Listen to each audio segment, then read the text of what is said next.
Hey everyone, welcome back. Today, we're going deep, like really deep, into the world of Harry Potter. Ooh, exciting. But not just like, the spells or the creatures everyone already knows. Right. We're going to go way beyond that, um, into how J.K. Rowling's own WN life is like woven into this whole magical universe. Sounds fascinating. Where are we starting with this? So we've got like interviews with Rowling herself and then some expert analyses. Oh, and even stuff from that British Library exhibit, the one all about real magic. Oh, yeah, I remember seeing that. Seeing those connections is always so cool. Right. Okay. So one thing that really stood out to me, like immediately, was how much Olas impacted Rowling's writing.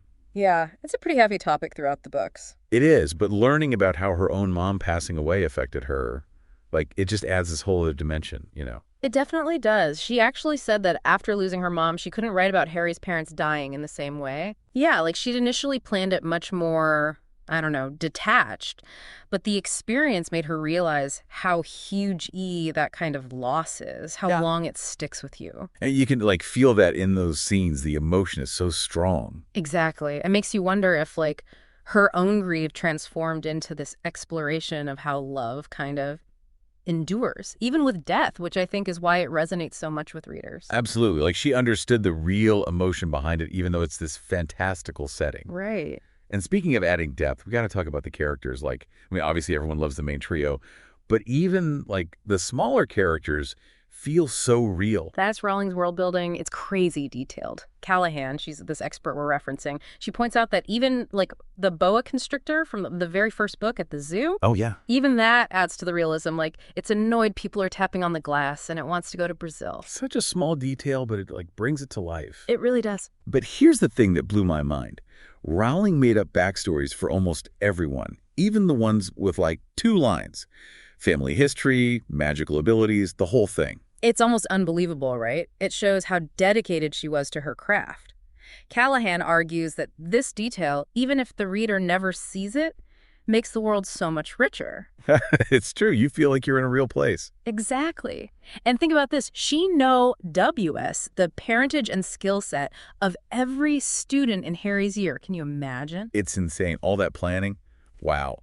Which, speaking of magical worlds, did you know the series uses tons of stuff from actual magical history and folklore? Oh, yeah, all the time. Like screaming mandrakes. In the books, they knock you out, but in real folklore, they were thought to be deadly. Seriously. Rowling pulls a lot from real mythology and weaves it in. Remember that British Library exhibit? They had real wands made by these craftsmen, the millers. Oh, yeah. The ones who think the wood chooses the wizard. Yeah, and it can take years. That's real belief mixed in with the fictional stuff. It makes it feel like so much more believable. Which reminds me, her creative process wasn't all sunshine and roses either. Bringing this series to life took years of work. Oh, absolutely. Yeah. She spent years planning, writing, rewriting. There are piles of notes, chapters she threw out. She even wrote on her application for housing benefits. Really? Yeah, she was that dedicated. It wasn't a hobby, it was her whole life. Wow. That's some serious willpower. It is. And Callahan points out how important it is to know this. Like, understanding the author's struggles makes us appreciate the series more. Makes sense. You realize it didn't just poof appear. It was hard work. Exactly. And speaking of challenges, there's the whole gender bias thing Rowling dealt with in publishing. Oh, right. She had to use initials at first. Exactly, because her publisher thought boys wouldn't read a book by a woman. That's wild. It is. It makes you think about gender, fame, power. Rowling got huge success, but also intense scrutiny. What do you think about that trade-off? It's a lot to think about. Like, she achieved her dream, but the attention can be, like, overwhelming. Totally. And we see that in the books too, right? All those characters dealing with power, from Harry and Voldemort to the Ministry of Magic. It's true. Power can be so tempting, but also dangerous. For sure. Makes you wonder how Rowling's own fame affected how she wrote those parts. That's a great point. And you know what else I thought of?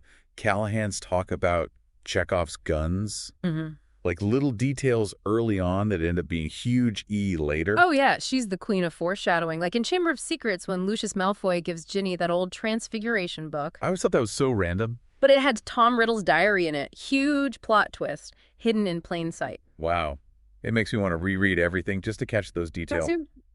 It shows how much planning went into this and how much meaning is packed in. Okay, I could talk about this forever, but we've got so much more to cover. We've barely scratched the surface. Welcome back. We've only just started looking at how much of J.K. Rowling's life is, like, embedded in Harry Potter. I know, right? It's crazy how it's all connected.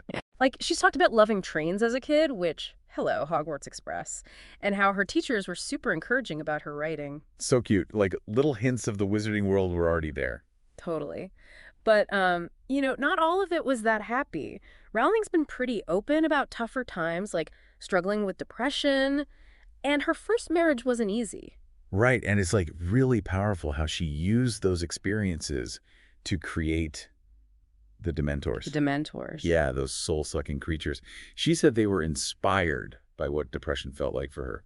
Wow, that makes those scenes hit even harder, knowing what was behind them. Totally. It's like, even with all the magic, the series doesn't shy away from the hard stuff. Loss, fear, even like fighting your own inner demons. Absolutely. Those are things everyone goes through, which I think is why it connects with so many people. For sure. And even with all that darkness, there's this constant theme of love being this powerful force. Yeah, Rowling always said love is the strongest magic, and you see that everywhere in the story. And it's not just romantic love either, right? Yep. It's the friendship, the loyalty, how much they sacrifice for each other. Exactly. Like Harry, Ron, and Hermione, their bond is what gets them through everything. Yeah. Talk about the power of friendship. I know. They really are the heart of the series. But speaking of hearts, we got to talk about like the more complicated love stuff.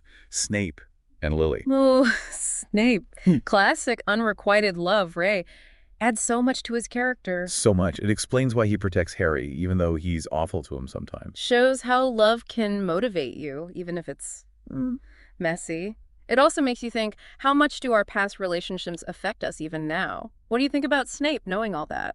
It's tough. I used to hate him, but now I kind of get it. He's more tragic, Definitely complex. But there's something else we need to address. It's a bit tricky. Rowling's views on gender and trans people. Yeah, that's been a whole thing. It has. We got to be careful here, We're just looking at what's in our sources, not taking sides. Exactly. So basically, Rowling's said some things about womanhood that have been both supported and, well, really criticized. Yes, some say it's transphobic, others say it's free speech. It's divided even diehard fans. It has. Shows how even people we love can have views that hurt others. It's a lot to think about. It really is. Made me think about these issues a lot, actually. How about you? For sure. Makes you think about the responsibility of having a big platform. Your words can really affect people. That's so true. But it also shows how powerful stories are. They get us talking about important stuff, even if it's uncomfortable. Well said. It's like, we can love the art, but also see the flaws in the artist. Absolutely. But okay, enough serious stuff for a minute. Can we talk about how cool the magical system is? Like, there are actual rule-ls to how it works. It's so well thought out. Limits, consequences, even a whole ministry of magic to keep things in check. It makes it believable, It's not just random magic. There's logic to it. Totally. And those scenes where they're dealing with miniature bureaucracy, hilarious. I know, right? It's like, even with magic, you can't escape paperwork. So relatable. So true. Okay, I got to ask, what's your favorite spell or magical thing?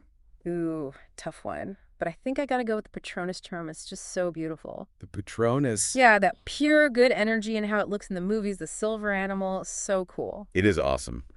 Hard to choose, but I kind of love the Marauders map. Imagine having that at Hogwarts. Oh, the mischief. But seriously, it's also about friendship and secrets, right? Yeah, it represents that bond between the Marauders Yeah. and then Harry, Ron, and Hermione later. Such a great example of how objects can have deeper meaning in the story. It's true. And speaking of how powerful this story is, have you thought about how huge Harry Potter is globally? It's insane, right? Translated into like 80 languages, over 500 million copies sold. It's more than books. It's this whole cultural thing. People connect over it everywhere. It really is. Shows how much Rowling's story resonates no matter who you are. It's given people escape, comfort, hope. We all need that sometimes, especially when things are rough. You're so right. That's the magic of it, both in the story itself and how it brings people together. I feel like we're barely scratching the surface, even after all this. There's always more to discover, but for now, let's think about what we've learned. Okay, welcome back. I feel like my brain's going to burst with all this Harry Potter stuff we've talked about. I know, right? It's been a wild ride.